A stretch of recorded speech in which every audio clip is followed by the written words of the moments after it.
ना ताई की बेटी मेरे साले नाल पहले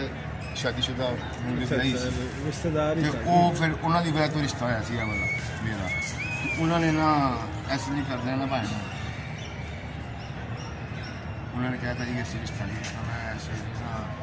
ਚੰਗਾ ਭਲਾ ਘਰ ਗਿਆ ਤੇ ਰਾਤੀ ਘਰ ਆਇਆ ਤੇ ਮੇਰੇ ਵਾਲ ਸਾਹਿਬ ਨਾਲ ਬੈਠੇ ਹੋਣਾ ਮੈਂ ਕਿਹਾ ਸੁਣਾ ਫਿਰ ਕੀ ਚੱਕਰ ਹੈ? ਤੇ ਉਹਨਾਂ ਨੇ ਤੇ ਇਨਕਾਰ ਕਰ ਦਿੱਤਾ ਨੋ ਮੋਈ ਲੋ ਉਹ ਫਿਰ ਮੈਂ ਐਸੇ ਨਹੀਂ ਮੈਂ ਮੇਰਾ ਕਜ਼ਨ ਸੀ ਮੈਂ ਉਹਨਾਂ ਕੋਲ ਨੰਬਰ ਦਿੱਤਾ ਨੰਬਰ ਤੇ ਦੇ ਕਹਿੰਦਾ ਖੈਰ ਮੈਂ ਕਿਹਾ ਮੈਂ ਉਹਦੇ ਨਾਲ ਗੱਲਬਾਤ ਕੀਤੀ ਪਹਿਲੇ ਦਿਨ ਮੈਂ ਫੋਨ ਕੀਤਾ ਤੁਹਾਡੀ ਭਰਜਾਈ ਨੂੰ ਤੇ ਮੈਂ ਹੈਲੋ ਕੀਤੀ ਮੈਂ ਕਿਹਾ ਮੈਂ ਮਜ਼ਮਾ ਬੋਲ ਰਿਹਾ ਪੁਰਾਣਾ ਤੇ ਉਹਨੇ ਫੋਨ ਥੱਲੇ ਲਾ ਦਿੱਤਾ ਆ ਪੀਟੀਸੀਐਲ ਦੇ ਜ਼ਮਾਨੇ PTCL ਸੀ ਉਦੋਂ ਉਤਨਾ ਤੇ ਹੁੰਦਾ ਜੀ। ਉਸ ਤੋਂ ਬਾਅਦ ਸਰ ਜੀ ਕੀ ਹੋਇਆ ਮੈਂ ਫੋਨ ਨਹੀਂ ਕੀਤਾ ਮੈਂ ਕਿਹਾ ਹੁਣ ਨਹੀਂ ਨਾ ਚੁੱਕਿਆ ਤਾਂ ਮੈਂ ਕਿਹਾ ਮੈਂ ਜਿੰਨੇ ਮਰਜ਼ੀ ਫੋਨ ਨਹੀਂ ਕਰਾਂਗਾ ਮੈਂ ਨਹੀਂ ਚੁੱਕਣਾ ਮੈਂ ਅਗਲੇ ਦਿਨ ਫਿਰ ਪਾਇਆ ਉਸੇ ਟਾਈਮ ਤੇ ਮੈਂ ਹੈਲੋ ਕੀਤੀ ਤੇ ਮੈਂ ਕਿਹਾ ਫੋਨ ਨਹੀਂ ਬੰਦ ਕਰਨਾ ਮੈਂ ਕਿਹਾ ਦੇਖੋ ਤੁਸੀਂ ਸਾਡੇ ਰਿਸ਼ਤੇਦਾਰ ਹੋ ਅਸੀਂ ਤੁਹਾਨੂੰ ਜਾਣਦੇ ਤੁਸੀਂ ਸਾਨੂੰ ਜਾਣਦੇ ਫਿਰ ਇਸ ਤਰ੍ਹਾਂ ਹੀ ਨਾ ਭਾਲੋ ਗੱਲਾਂ ਦੇ ਵਿੱਚ ਫਿਰ ਮੈਂ ਉਹਨੂੰ ਦੱਸਿਆ ਮੈਂ ਕਿਹਾ ਮੈਂ ਬਾਂਸਰੀ ਬੜੀ ਅੱਛੀ ਜਾ ਰਹੀ ਫਿਰ ਮੈਂ ਇੱਧਰ ਹੀ ਕਰ ਗਿਆ ਸੀ ਫੋਨ ਲਗਾਇਆ ਨਾਲ ਮੈਂ ਬਾਂਸਰੀ ਜਾ ਰਹੀ ਫਿਰ ਮੈਂ ਉਹਨੂੰ 2-4 ਗਾਣੇ ਸੁਣਾਏ ਫਿਰ ਆਪਣਾ ਬੜਾ ਉਹਨੂੰ ਕੀਤਾ ਫਿਰ ਅਖੀਰ ਮੇਰਾ ਸਾਲਾ ਸੀ ਜਪਾਨ ਦੇ ਵਿੱਚ ਮੇਰੇ ਮਾਸ਼ਾਅੱਲਾ ਉਹ ਵੀ 2 ਸਾਲ ਨੇ ਉੱਥੇ ਉਹਨਾਂ ਦੀ ਗੱਲ ਨਹੀਂ ਹੋ ਸਕਦੀ ਸੋ ਮੈਨੂੰ ਉਹਨੇ ਮੇਰੇ ਸਾਲੇ ਨੇ ਵੱਡੇ ਨੇ ਬੜਾ ਕਿ ਜਦੋਂ ਉਹਨੇ ਮੇਰੀ ਬਾਂਸਰੀ ਸੁਣੀ ਨਾ ਤੇ ਪਰੇਸ਼ਾਨ ਹੋ ਗਿਆ ਕਹਿੰਦਾ ਯਾਰ ਸ਼ਫੀਕ ਤੂੰ ਕਦੀ ਦੱਸਿਆ ਹੀ ਨਹੀਂ ਸਾਨੂੰ ਕੋਈ ਚੀਜ਼ ਅੱਛਾ ਬੋਲ ਮੈਂ ਕਿਹਾ ਭਾਵੇਂ ਬਸ ਮੈਂ ਤਾਂ ਐਵੇਂ ਯਾਨੀ ਇਹ ਬਾਂਸਰੀ ਬਜਾਣੇ ਦੇ ਫਨ ਨੇ ਤੁਹਾਡੀ ਉਹ ਸ਼ਾਦੀ ਕਰਾ ਦੀ ਹਾਂਜੀ ਭਰਜਾਈ ਰਾਜੀ ਹੋ ਗਈ। ਰਾਜੀ ਹੋ ਗਈ ਮੈਂ ਕਿਹਾ ਕੋਈ ਮਕਬੂਲ ਫਿਰ ਭਾਈ ਨੇ ਉਹਨੂੰ ਪੁੱਛਿਆ ਨਾ ਜਪਾਨ ਵਾਲੇ ਨੇ ਉਹਨੇ ਜੋ ਕਹਿਣਾ ਸੀ ਉਹ ਹੀ ਹੋਣਾ ਸੀ ਅੱਛਾ ਉਹ ਫਿਰ ਉਹਨੇ ਸਰਦੀ ਉਹਨੇ ਪੁੱਛਿਆ ਫੋਨ ਦੇ ਉੱਤੇ ਉਹਨੇ ਕੱਲੀ ਨੂੰ ਆਪਣੇ ਗਿਆ ਕਮਰੇ 'ਚ ਸਾਰੇ ਬਾਹਰ ਨਿਕਲੇ ਇਸ ਤਰ੍ਹਾਂ ਇਹਨੂੰ ਕੱਲੀ ਨੂੰ ਫੋਨ ਦੇ ਉਹਨੇ ਫਿਰ ਮੇਰਾ ਦੱਸਿਆ ਕਿ ਵੀ ਇਸ ਤਰ੍ਹਾਂ ਤੇਰਾ ਅਸੀਂ ਰਿਸ਼ਤਾ ਕਰਾਂਗੇ ਮੈਂ ਕਿਹਾ ਤੈਨੂੰ ਮਨਜ਼ੂਰ ਹੈ ਉਹਨੇ ਕਿਹਾ ਭਾਈ ਤੁਸੀਂ ਜੋ ਕਰੋਗੇ ਨਾ ਅੱਛਾ ਹੀ ਕਰੋਗੇ ਮੈਨੂੰ ਮਨਜ਼ੂਰ ਫਿਰ ਭਾਈ ਜਾ ਕੇ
ਪ੍ਰੋਫੈਸ਼ਨਲੀ ਕੋਸ਼ਿਸ਼ ਨਹੀਂ ਕੀਤੀ ਨਹੀਂ ਭਾਣ ਮੈਨੂੰ ਕਿੱਥੇ ਬੜਿਆ ਜਾ ਨੇ ਕੇ ਕਿਹਾ ਹੋਇਆ ਕੋਈ ਕਿਤੇ ਕਿ ਤੂੰ ਬੈਂਡ ਕੋਈ ਜਾ ਜਾਂ ਟੀਵੀ ਨਹੀਂ ਥੀਏਟਰ ਕहीं ਹਾਲਾਂਕਿ ਮੇਰੇ ਬੱਚੇ ਮੇਰੀ ਮੈਨੂੰ ਘਰ ਦੀ ਖੁਦ ਕਹਿੰਦੀ ਹੈ ਕਿ ਤੁਸੀਂ ਇਹ ਕਰੋ। ਹੁਣ ਮੈਂ ਜਦੋਂ ਭੈਣ ਸਾਡਾ ਟਾਈਮ ਸੀ ਨਾ ਉਦੋਂ ਮੀਡੀਆ ਨਹੀਂ ਸੀਗਾ, ਇਕੱਲਾ ਪੀਟੀਵੀ ਹੈਗਾ ਸੀ ਤੇ ਇਹ ਅਜ਼ਾਨ ਹੋ ਰਹੀ ਹੈ, ਮੈਂ ਝੂਠ ਨਹੀਂ ਮਾਰਦਾ ਪਿਆ। ਮੈਨੂੰ ਪੀਟੀਵੀ ਦਾ ਕੋਈ ਡਾਇਰੈਕਟਰ ਸੀਗਾ, ਪਤਾ ਨਹੀਂ ਕੌਣ ਸੀ, ਵੱਲਾ ਆਲਮ, ਉਹ ਕਾਰਡ ਦੇ ਕੇ ਗਿਆ ਮੈਨੂੰ ਬਕਾਇਦਾ, ਉਹਨੇ ਆਪਣੇ ਸਾਈਨ ਕੀਤੇ ਨੇ। ਉਹਨੇ ਕਿਹਾ ਯਾਰ ਤੂੰ ਪੀਟੀਵੀ ਚ ਆਏਗਾ ਨਾ